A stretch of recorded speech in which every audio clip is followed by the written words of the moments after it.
Alright, hey guys, Most here, and welcome back to the season finale of the Direwolf20 server. Now, for this episode, I just kind of had a plan to review most of the basic things that we had on both of our bases, and I'm going to go in the order that they were last updated. So, we're starting off here with our old industrial craft setup. We have the MFE and the 2 transformers, and the bat box, 5 machines that I never really used, and then the inscriber, along with a couple solar panels and a couple generators. Unfortunately, we didn't really use it that much because we never got the system to come over this way. But yeah. Next up, we have the thermal expansion system, which happens to be the main processing system with all the pulverizers and furnaces, and a couple other machines that we didn't get to very much. The magma crucible that melted things down, the transposer that put things in buckets, and the induction smelter which melts two things together, I guess. And then of course we have our energy cell and this whole power setup that's going to be powering these machines and the ME system. And then there's this kind of goes along with the next one too. So the big reactors, the cyanide reprocessor is just to use the waste properly. I believe we have them full. Yeah, so we're getting 11,000 flux per tick on both of them, going into the tesseract that goes to everything that needs power, which leads us to the power, the laser drill, the 4 pre-chargers on the outside, 5 yellow laser focuses, which still haven't gotten me much yellow right, and the ender chest to put them back in the system. Then we have our Tinker's construct mechanism thing here. I forget how many spaces it had. 21 spaces to do stuff. A tool forge, which we use to make all of our fancy tools, especially the ones that I can't access because my traveler's belt. I can do it. I believe that I can do it.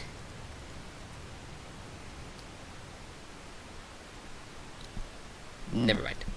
Anyway, there's some stuff in my belt that I have trouble accessing. So I have the tool forge and everything, and then a couple of timers to output it as fast as it can be on both sides. And that covers that. So now on to the last part of my base, which is the ME system. And the reason I put this last is because it's been updated most recently with the quantum ring.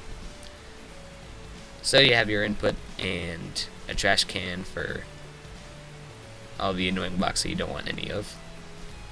A couple of crystal growth accelerators for instead of waiting a couple hours or so for a crystal to grow, just takes a couple minutes. We have the ME system that goes off into the other machines. We have our matter condenser, which we use to make the singularity. Quantum ring. 11 drives of 4K ME storage cells, which all appear to not be full. And yeah. And then of course there's the terminal right there, which allows you to craft and do all the fun stuff with all the blocks. So that does it for my base. You ready, Ice Bear? Sure. Alright. So I've got the 9 farms to fuel my biogenerators, which is carrot, potatoes, trees, barley, cocoa beans, pumpkins, melons, and netherwort. Here is where it's all produced. The biofuel. Got the filters and servos to make sure that there's a stack in each. The efficiency goes up. more types of stuff you have in it. So it's most efficient if you have 9 different kinds of things. So we've got the 20,000 buckets in the steel tank underneath us. And we've also got a steel tank of liquid experience and mob essence.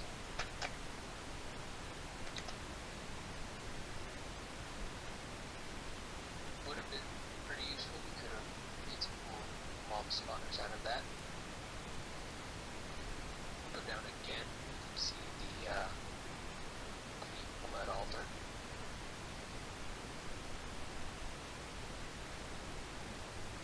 Fancy. This is tier 4, goes up to tier 6.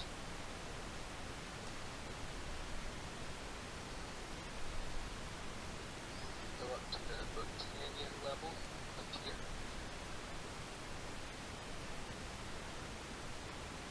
This is just getting mana from a few of the hydrangeas over here. Then it just goes into this spring and keeps everything filled up.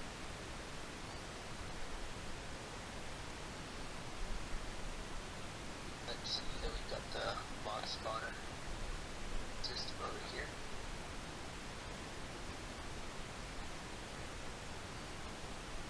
So cursed earth and conveyor belts. 2 of the boxes have diamond spikes. Kill mobs and drop the experience. And then 2 of the blocks have the grinder underneath.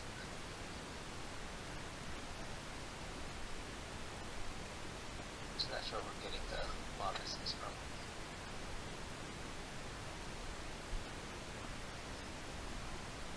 Yeah, the base is pretty incomplete. There's not a lot of stuff here. Still pretty cool. Did you show them the wireless stuff underneath the entrance? Not yet. I figured since you set that up, you'd do that. Yeah, so you can see the mana spreaders coming out from the middle of the tree. You follow them down underneath the center where we always come when we show up in this dimension. It goes on the mana pool. There's spark on top with a, what's it called? A spark augment. It's dispersive, so if you have a mana tablet in your inventory, it'll fill that up with mana. Even through the blocks.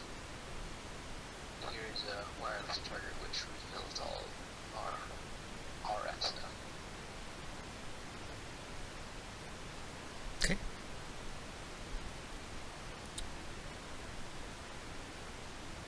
I guess that pretty well covers both of our wide bases then. Started working on bees.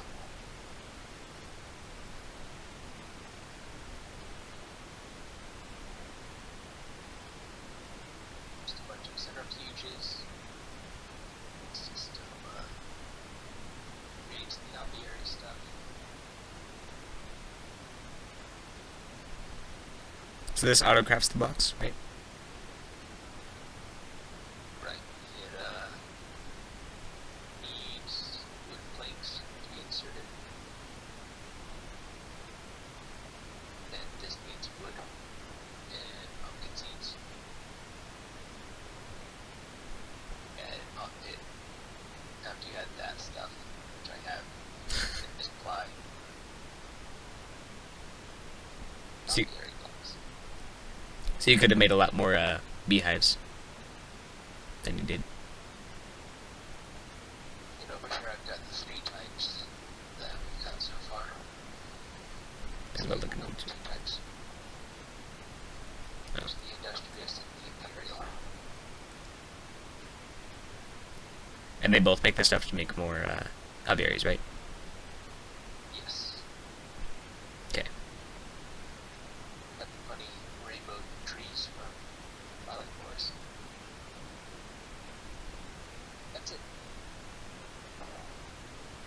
Cool. So, yeah, for those of you watching now, to end off the video, we're just gonna blow up my tiny blue house that I made at the very beginning. What am I looking for? And it'll be great. So, that gives us 2 stacks and 19 TNT. And I still have this annoying sapling. And there we go. Okay. And my old house is right over here. Wait. What is that?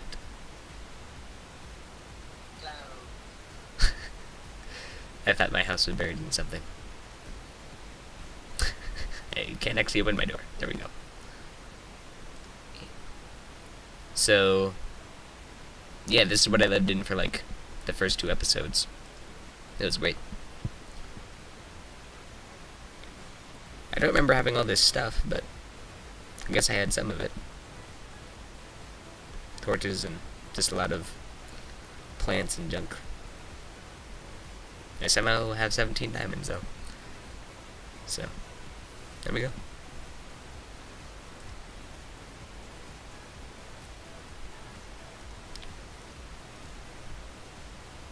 I'm gonna start filling it up. I'm gonna break this torch.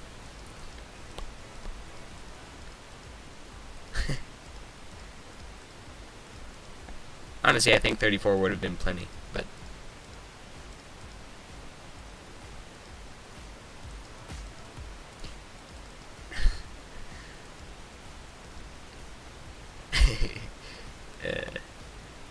is gonna be. I hope you remember that the pressure plate gives off a redstone signal.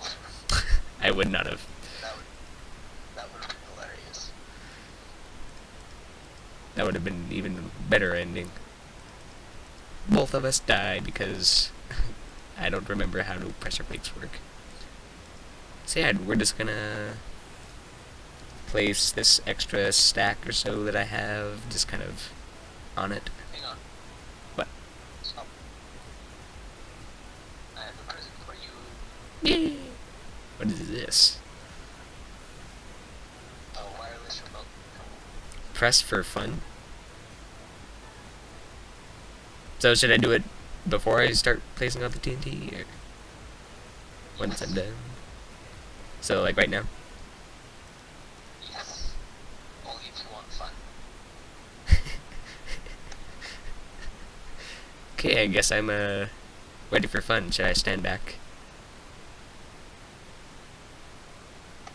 I don't know. Okay, here goes nothing. Do I need to hold it or?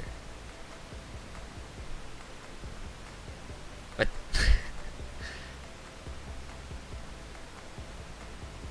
Ooh. There's something split. What? Whoa. What is this? It's a whole bunch of small slimes.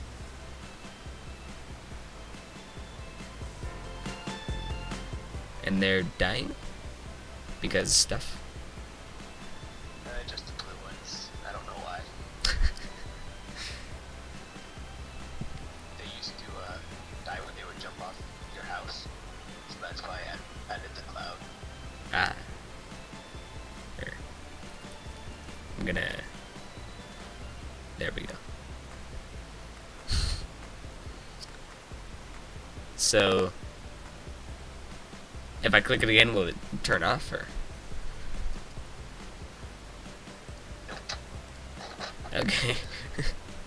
Is this hooked up to like a command block or something that just spawns them with particles or something? Nope. It's just a Mistcraft portal. Like it's Hold on. yeah. No cheats were necessary for this. Spend a little bit. Maybe I'll make a house of TNT on top of my house. That'd be cool. Oh, I lied about it. About not using cheats. Because I used creative Yeah. tank and energy cell. gonna stop coming. Great. Oh no, I'm out of TNT. You know what? It'll work. I also bought a flint and steel, so. I noticed I have a couple of redstone blocks in my inventory. So, yeah, I guess we're just gonna break it. Then I'll explain just a little bit after this about next week's video, because we are going to do something next week. And with that, bing.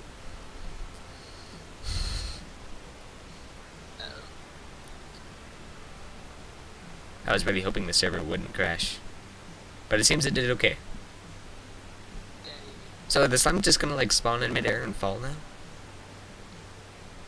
No, I made an off switch. I turned it off. Oh, okay. That's good. Where'd you position it? It's we can go check it out in the in our void world. Well, it had to happen sometime. Okay, so Icebear's gonna show me where his how I set up the slime contraption in my house. And he said it was 200 blocks or so beyond the tree. And up. You'll want to start climbing immediately. Am I gonna see it on the minimap? Yeah, I think so. I've already gone this far. Wow. Ooh. So there's the infinite, the creative portal thing with mob essence. And you cannot see them, but underneath each of the mob spawners is a creative energy cell. That's one of those Mistcraft portals, which leads straight to your base.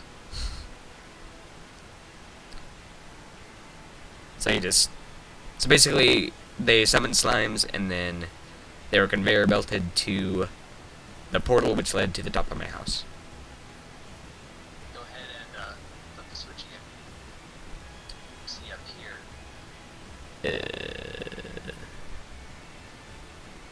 I may have dumped it into my system. I made extras. The redstone block is sending a redstone signal to all of the spawners so that they don't spawn until buttons press. That's pretty cool. How'd you get two Ender IO currents in the same block? That's how Ender IO conduits work. So you can just stack them, kind of? Yep. Cool. Redstone, fluid, energy, items, all in the same block. Nice. That's why I used them, because I wanted to give redstone and liquid into the top. Speaking of And which, the energy too, but I had already placed them. yeah.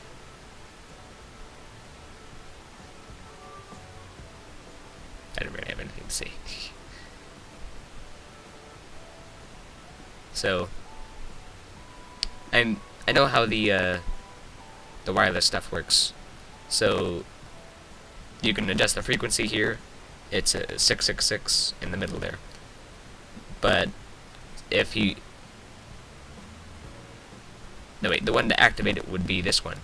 And then for him to turn it off so it didn't break anything, he would press this one, and the piston would shove the redstone block back and turn off the redstone signal for these.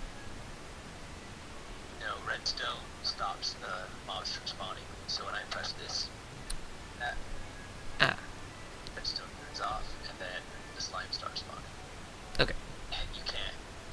And I made it specifically so that you couldn't turn it off by pressing the button again. Yeah.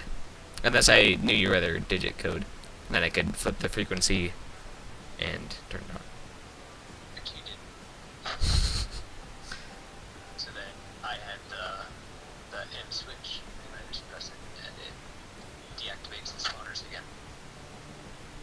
Okay. That's pretty cool. So I'm gonna head back to my circle, and then we'll discuss what we're gonna be doing next week. I can see your circle on the minimap. Okay, so we're nearing the end of this episode. So next week we're going to be moving to a new mod pack. It's not Direwolf20, it's going to be a little bit more of a survivalist mod pack. It's called Regrowth. I'm going to be making a video next Monday, a mod pack review about it. So I'll kind of discuss things and tell you how things work, so that when we get into the server we can just hop in and start doing stuff without having to explain everything. So yeah, you'll see that next Monday. Is there anything you'd like to add? Well, I'd like to thank you all so much for watching this season finale. I hope you've enjoyed watching this season of the Direwolf20 server. We are going to be coming back to this mod pack, never this map again, but we will be coming back to this mod pack after a couple of seasons of some other stuff. And yeah, with that, I would like to thank you all so much for watching. If you've enjoyed, make sure to leave a like and a comment on some other things you'd like to see us do, maybe about the new Regrowth mod pack. If you know anything about that, it'd be cool. And yeah, if you're new to my channel, make sure that you subscribe, and I will see you all later.